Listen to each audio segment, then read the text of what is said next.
د دې نه بعد یو ورور تپوس کړی دی، ډېر تفصیلي تپوس دی او مسئلې داسې دی چې اوږده ده. اوس د ورور دی سوال ته غوږ کېدی، وایي چې ما واده کړی 2 کالو نه او زما بچي هم دي، ما ته یو 3 خبرې را پېښې شوي دي. اولنۍ ما چې واده وکړو د هغې نه یو میاشت بعد تقریبا زما او زما د ښځې په منځ کې جګړه راله او ډېره سخته جګړه راله چې ما هغې ته بدې ردې وویې، کنځلې ګزارونه مې وکړو، هغې ما له جوابونه راکړو. اخره کې هغې چاړه راواغسته او په دې خپل لاس یې کېښوده، وي ما طلاقه که که ما نه طلاقی نو زه د خپل لاس دا رګونه شلوم. نو یې ما ورته یو طلاق ورکړو چې دا د لاس پرې نه کړي یا دا رګونه ونه شلي. د هغې نه 5 کاله بعد بیا زما او زما د ښځې ډېره منځ کې غټه جاښه راله، نو ما هغه وویله او ډېر سخت غوسه شوی وم، په داسې غوسه کې وم چې هغه صرف الله ته پته ده، او ما هغه بیا طلاقه کړه په 2م پیر د هغې د مور په مخ کې. د هغې نه بعد بیا 2 هفتې د دوی کور کې دغه جاښې روانې دي. د هغې نه بعد بیا 2 هفتې زما او زما د ښځې په سحر کې جګړه شوه او بیا زموږ د یو بل سره خبرې ورانې شوې. نو ما هغې ته دا وویل چې ته 10 پیرې په ما طلاقې او په ما حرامې، که ته د دې کور نه ووتې یا د پلانۍ او پلاني کره لاړې. دې پرې لوی زما د طلاقو اراده نه وه، خو دا ما د پلانۍ د کور نه یروله یا د پلاني د کور نه. د شپې بیا وی هغې عذر هم پیش کو، بیا ما او هغه د کور نه ووتو، یو ځای لاړو په چکر باندې. سوال دا دی چې دا طلاق شوی دی او که نه؟ څه خیال دی حل کولی شي؟ ګرځئ پسې په کتابونو کې سړی وایي چې علما صحیح په پسته کرسۍ باندې کښېنه ښه ښکلی او صرف خوراکونه او مزې دي. اوس دا اولنۍ خبره ده، د دې نه مخکې چې جواب ورکړو ورور دې مسلې، اولنۍ خبره ده ګوره د ښځې او د خاوند په منځ کې لازم دا خبرې اترې راځي، لازم. یعنی که څوک ما ته دا ووایي چې زما په کور کې د وسه پورې چې ما واده کړی دی، زما او زما د ښځې چېرته اختلاف نه راغلی، نو څه ووایم نو زما خو عقل ته نه پرېوځي. تاسو یې منئ؟ څه نه څه خبرې خو راشي. یو جګړه ده، ما جګړه نه دی ویلي، اختلاف وایم، خبرې اترې، معمولي خفګان، تا دا ووایي ما دا ووایي، تا ولې وکړو، دا لازم په کور کې راځي. دوی انسانان یو ځای اوسېږي او د یو بل سره داسې جوور ژوند دی چې داسې د بل چا سره نشته. لازم به دوی په منځ کې کله د یو بل په خبره پوه نه شي یا کله کوتاهي وشي د یو طرف نه، نو څه خبرې اترې به منځ کې راځي، دا خو لازم ده. خو دا چې ډېرې زیاتې شي او همیشه جنګ جګړې او همیشه دا کنځلې او بدې ردې، د دې یو لویه وجه چې د هغه په دین باندې ناپوهي ده. یعنې یا خو دا سړی په دین نه دی پوه، یا دا ښځه په دین نه ده پوه، او یا دواړه نه دي پوه. ځکه کله چې ښځه په دین باندې پوه وي دا د خاوند حق پېژني، او چې کله خاوند د ښځې په دین پوه وي نو دی به د ښځې حق پېژني. نو د هغې د لاسه به د دوی په منځ کې مسلې بیا ډېرې راځي، لږې به راځي، ځکه چې د یو بل حق هغه پېژني. دویمه وجه چې کومه ما ته ښکاري والله اعلم هغه دا ده، د انټرنیټ او موبایل. ځکه چې کله دې کې یو زنانه پردي هلکان ګوري او فلمونه او سندرې او د پلاني قوم ډمان او د پلاني ملک ډمان او هغوی دا میکاپونه کړي او ځانونه یې تیار کړي او دا د عشق خبرې او دا د مینې محبت خبرې، نو د دې د خپل خاوند نه ورور هغه زړه تورېږي. ځکه چې دې هغه شان خوی په کار دی کوم چې هغوی جوړ کړی د دې فلم او ډرامې لپاره، هغه شان هلک، هغه شان میکپ، هغه شان سینګار، دغه شان دا سړی دی. دې د فحاش ویډیوګانې ګوري، د جنکۍ ګوري، د ډمانې ګوري، د زیناکارې ګوري، او هغوی د دغې دپاره ځان سیټ کړی. نو دی د هغه ساده ښځې نه چې کومه ساده پښتنه مسلمانه ښځه ده او په دې قصو نه پوهېږي، دی د هغې نه دغه څه غواړي کوم چې دی لیدلي او هغه شان نه کېږي. د دې د لاسه د دې ښځې نه زړه هغه رورو تورېږي، نو خبره به یې دغې ته واوړي چې په معمولي خبره باندې دی هغه بېعزته کوي او هغه د ده سره ورانېږي او د هغې سره دا برکت د دې موبایلو دی او د دې انټرنیټو دی، نو دا هم یاده کوي سره. دا یو اهمه خبره ده او کېدای شي زما دا خبره غلطه وي، که نه دې پکې اثر نشته، اثر یې پکې ښه برابر دی، ښه برابر اثر. بل یو د دې د لاسه هغه څنګه د نېټ د لاسه، لکه پخوا به داسې وه چې د دې ښځې خاوند به د یو بل سره یې وښو د ناستي او د دې بچو سره به ځان له یې وښو، پلار به د بچو سره کېناستو، مور به د بچو سره، نیکه به کېناستو، ترونه به کېناستو، د کور والا به ټول راجمع کېدو. اوس موبایل دی هر چا سره، د بچي سره دومره ټیم نشته چې پلار سره کښېني، بلکې ما بعض بې ادبه هغه لیدلي دي چې پلار یې ناستي، مور یې ناستی او دی په موبایل کې لګیایي او هغه غریبانان دقه شان غلي ځان له ناستي. بعض ما داسې بې ادبه لیدلي د بچي سره دومره ټیم نشتي چې هغه مور پلار له ټیم ورکړي، ځکه چې هلته هغه موبایل کې مصروف وي. بیا د بچو مور پلار سره دومره ټیم نشي چې بچو له یې ورکړي، ځکه چې راشي او روټۍ وخوري بیا دا موبایل دی او کته بر او فیسبوک او ټیک ټاک او دې نه چې وځي شپه شوي. نو چې شپه شوي ناوخته شوي اوس د سره دومره وخت نشي چې دی د دې ښځې سره وخت تېر کړي، نو بیا د ډاري کوده کېږي. ښځه ځان له مصروفه ده او مزه څه کوي، مزه څه کوي چې ښځه او خاوند په یو کټ کې پراته وي، دواړو سره موبایل یو په یو کې مصروف او بل وګره کړي، دا ځان له مزه کوي، دې ځان له مزه او بیا موبایل سر ته کي او دواړه اوده شي. بیا راپاسي بیا هغه کیسه سټارټه شو. نو دې دره سره دوی په ژوند کې دا راشي چې دوی د یو بل نه لرې شي، او چې لرې شي نو دا جنګ جګړې څه شي، دا ډېرې شي. خلاصه دا ده چې څومره په کور کې بېدیني ډېرې، دومره په هغه کور کې برکت، مینه، محبت دا پکې نه وي. د خپلو کورونو خیال کوئ او خپل کور له یعنې زه درته طریقه وښیم د ژوند د تېرولو. د خپل کور دپاره اصول کېدی، اصول ته سړی اصول دا دي چې زما کور کې هر شی چې استعمالېږي د هغې به یو حد وي. د ګپ شپ ځان له وخت دی، د بچو سره د مشورو د صلاح کولو د نصیحت ځان له وخت دی، بهر ته د وتو ځان له وخت دی، موبایل استعمالول، ټي وي کته، ماشومانه ځان له کارټونان ګوري، د هغې ځان له یو وخت دی، د دیندارۍ خپل وخت دی. داسې به بیا دا ژوند چې دی دا ډېر ښه رواني. او که داسې غوغاوي ژوند تېری، غوغاوي دا چې هر څه چې وشو کېږي دي، خو چې مونږ کور کې زه کور ته ورځم ډوډۍ تیاري او سهار کې پراټه راله راکوي او ښځه کور صفا کوي، بس چې دا دوه درې کاره کېږي نور مزید د شپې بیا ما سره سمري. دې ته غوغاوي ژوند وایي، یعنې دې څه هدف نشته، څه مقصد نشته، خو چې هر څه وشو کېږي. نو دې قسمه کور کې بیا جګړې او وراني هغه ډېر راشي. اوس راځو ورور دې مسلې ده. اول خو د ښځې نه طلاق ورکوه او هغې چاړه راغستې و چې زه څه کوم، لاس پرې کوم که تا ماله طلاق رانه کړو، وسمه ظالم لور ده. یا خو دا ډېره بدتمیزه ده چې داسې طلاق دا غواړي، او یا دې سړي پوزې له راوستې ده په هغه کې سړیتوب نشي. دوی کې خو یو ده که نه چې چل خو دی هسې خو داسې نه کېږي. ښځه چې چاړه رالي او لاس پرې کوي چې ماله طلاق راکوي، یا خو دا ښځه بې ادبه او بدتمیزه ده ډېره، او یا دا سړی په داسې مرحله کې دی چې ښځه یې نوره پوزې له راوستې ده، اوبه په سر وړېدلي دي، طلاق ماله راکړه، نور کار نه کړي، دا د طلاق ورکړو. اول خو دا خبره یاده کوي که چېرته دې رور د یرې د لاسه طلاق ورکړي چې دا ښځه خپل لاس پرې کوي، نو دا طلاق نه واقع کېږي، ځکه چې دې طلاق د مکره ویلی کېږي، یعنې هغه انسان چې په هغه زور زبردستي شوې ده. خیال هم دی که نه دی؟ یعنې زور زبردستي یوازې دا نه چې سړی ستا په مرۍ چاړه کېږدي چې تا لالو، دا هم زور زبردستي ده. او دی یریږي چې یاره دا ښځه به خپل لاس پرېږدي نو به طلاق یې نه دي ورکړي، و سبحان الله طلاق یې ورکړي. سبحان الله، یعنی امام ابن القیم په زاد المعاد کتاب کې واقع راوړې ده د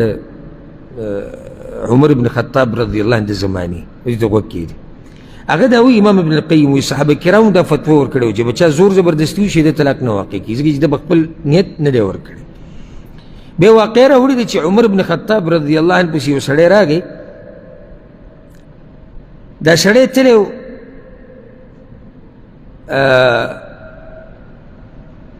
ځان سره پړي مړي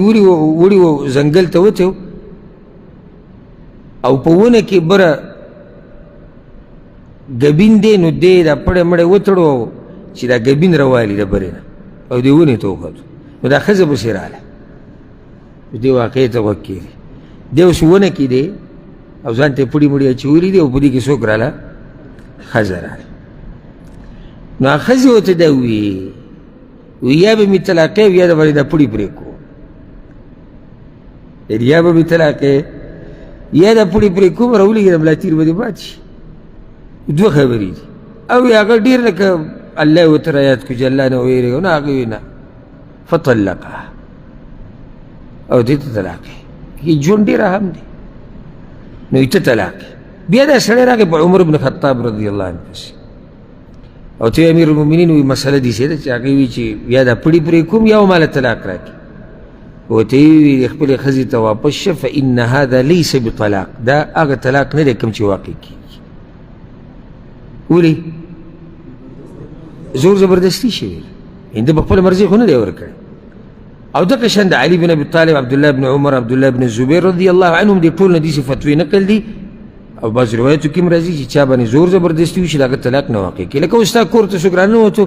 او ستا په سر یې تماچه کېښوده چې ښځې له طلاق ورکړه نه دي پرېږدم نو طلاق به ورکوې که نه به ورکوې بیا دروغ نه دي تماچه یې ښودې یو دا دي بعض واسې بانه جوړه کړې جي وایي زور زبردستي وشوه څنګه لکه مخکې ورځ کې ماته یو کس تپوس کوم وایي زور زبردستي را باندې وشوه ښځې له مې طلاق ورکړو ما څه زور زبردستي وه وایي مور مې خفه کېده نو وایي چې زویه طلاق وله ورکړه ګینې خفه کېږم دې زور زبردستي بهر کې هم څه خیال دی دا خو به د ډېرو پوښتنو سره کېږي بیا به ښځې طلاق کوي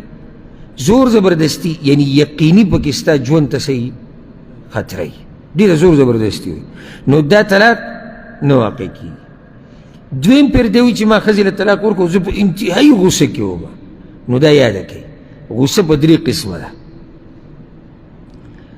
په بعضو کې طلاق واقع کېږي بعضو کې نه دا ته زه حاصل د خبرې بیانوم چې تاسو به دې مسله پوه شئ زموږ خو اکثر کسان راشي وایي غوسه کې مې طلاق ورکړي دي څه کې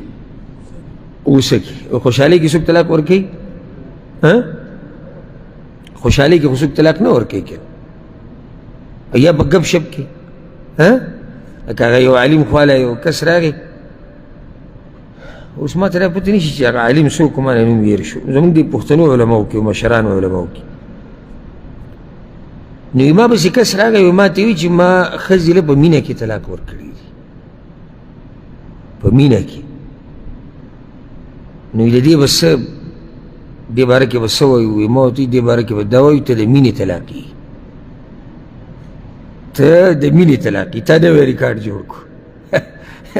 بیا وله وروسته کله دغه ګوري نه هغه ګپ شپ او هغه مینه او پیغمبر صلی الله علیه وسلم 3 قسمه کارونه ذکر کړي دي وي د دې ګپ شپ هم رښتیا دی او دا چې په رښتیا ورکړي هم رښتیا دي او بلکې یو طلاق دی په طلاق کې ګپ شپ نه دی نه په دې کې مینه محبت طلاق څوک طلاق ورکړي او لازم طلاق سړی په غوسه کې ورکوي څوک خوشحالۍ کې ورکوي چېرې پلانې مور یا د پلانې مور نن مې را زړه دومره خوشحاله دی ته طلاق یې په ما باندې ډېر خوشحاله یم چې ته مې نن طلاق کړې داسې چېرته کېږي لازم غوسه کې به ورکوي خو د دې غوسې درجې دي بعض علما خو دا وایي چې غوسه چې هر څنګه طلاق واقع کېږي خو نه صحیح خبره دا ده چې غوسه په 3 قسمه یو خو هغه غوسه ده چې بالکل شعور ختم شي دا خو لیونی دی او دا خو جمهور العلماء بلکې ټول علماء چې د طلاق نه واقع کېږي چې لیونی شي بالکل دویم قسم غوسه هغه ده چې شعور شتي احساس ورته هم شتي خو دې غوسې دومره رانیولی دی چې د ده په خپلو خبرو کې کنټرول نشتی پوهېږي په خبره یو خو هغه دغه چې لیونی ته جوړ شو خو په هېڅ هم نه پوهېږي دی په دې پوه دی چې زما خبرې د ښځې سره روانې دي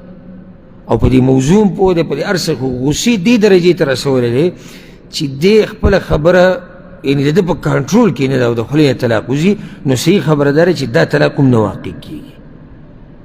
درېیمه عامه غوسه ده یعنې سړی نه شعور یې ورک شوی دی نه بې کنټروله دی خو ښځې نه خفه شوی دی غوسه شوی دی پس خبره طلاق ته ورکړو نو دا طلاق واقع کېږي والله اعلم دریم بیا د ښځې ته ویلي دي دا ماشاءالله دغه د طلاق قصه د ټوله روانه کړې ده بیا یې څه وخت بعد ښځې ته ویلي چې ته په 10 پیرې طلاق یې خو که ته چېرته د پلاني یا پلاني کره لاړې کور نه ووتې دا اوس طلاقېږي او که نه نو جواب د دې مسلې دا دی او بیا موږ دواړه د شپې ووتو د کوره یعنې ما نه بخانه وغوښته او بیا موږ ووتو حالانکې دا ورته وایي که د کوره ووتې ته طلاق دی 10 پیرې طلاق نو دلته جواب باقي دا دی اول خو دا خبره یاد ساتل پکار دي چې که چېرته اراده د یرولو وه نو دا مسله به څو پیرې بیان کړې دا بیا څه شو نو څه شی شو چې نه واقع کېږي د څه د قسم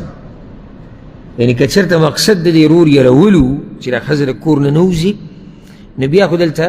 دا د قسم کفاره ده که چېرته دغه کار وشي کوم چا یې کړی او که اراده د طلاق بیا طلاقه شو ورسره دا مسله ده چې لس پیرې طلاق کوي لس نه که سل پیرې ورته ووایې او زر پیرې ووایې نو راجح قول دا دی چې دا یو پیر طلاقېږي لس پیرې څوک طلاقېږي یو سړی ښځې ته وایي ته لس پیرې طلاقې وشو مانځه نه بعد موږ ذکر وایو 33 پیرې سبحان الله 33 پیرې الحمدلله 34 پیرې الله اکبر اوس که څوک داسې ووایي چې الله اکبر 33 پیرې الله اکبر 34 پیرې سبحان الله 33 پیرې الحمدلله 33 پیرې دا څو حسابي او 33 شوي ته وایي طلاق یې 100 پیرې اکثر مفتیان ولا دا فتوا ورکړي به 100 پیرې طلاق 100 پیرې طلاقېږي څنګه طلاق خو دي درې بیا دا درې ولې الله ذکر کړي دي دې دپاره الله په هر کار کې حکمت چې یو طلاق په یو وخت کې واقع کېږي د هغې نه بعد گنجایش دي چې دا ښځه خاوند لږ سوچ وکړي کېدای شي واپس شي او دا ژوند یې ښایسته شي نو چې درې دې په یو ځای واقع کړو هغه حکمت د دې درېو هغه دې ورک کړو بیا ولې شریعت درې ښولي بیا ضرورت و چې درې ښو نو راجح قول دا دی دا ما نورو ځایونو کې تفصیل ذکر کړی دی هغه تفصیل نه ځم هغې دپاره هغه سوالات یا بیانونه واورئ چې په یو مجلس کې په یو وخت کې یو طلاق واقع کېږي بیا دی وایي چې شپې موږ ووتو نو که چېرته د مطلب دا و چې که زما د اجازت نه بغیر ووتې نو ته به طلاق کوې او دلته اوس د اجازت ورکړو چې وتی شي نو بیا خو په هېڅ هم نشته ځکه چې دی وایي چې زما د اجازت نه بغیر دلته د اجازت ورکړو او که چېرته مطلب یې دا و چې د پلاني یا پلانۍ کره به نه ځي او د هغه پلاني کره لاړی شي نو بیا به د قسم کفاره ده او نه طلاقېږي والله اعلم او د رور ته موږ دا وایو بیا هم په اخره کې ټولو وروڼو ته او مشرانو کشرانو ته چې خپل ځان کنټرول ساتل پکار یې خصوصا دا ژبه چې طلاق دا خبره داسې چې دې سره ښځه خاوند جدا کېږي د بچو مسله پکې راځي نور ډېرې مسلې راځي وړې خبرې نه دي نو په دې مسله کې احتیاط پکار ژبه کنټرول ساته او یوازې دا ښځه په دې نه کنټرولېږي چې ته به ورته طلاق وټکی یادې د دې نه نور هم ډېرې لارې شتي چې ته په هغه لارو باندې ښځې له ادب ورکې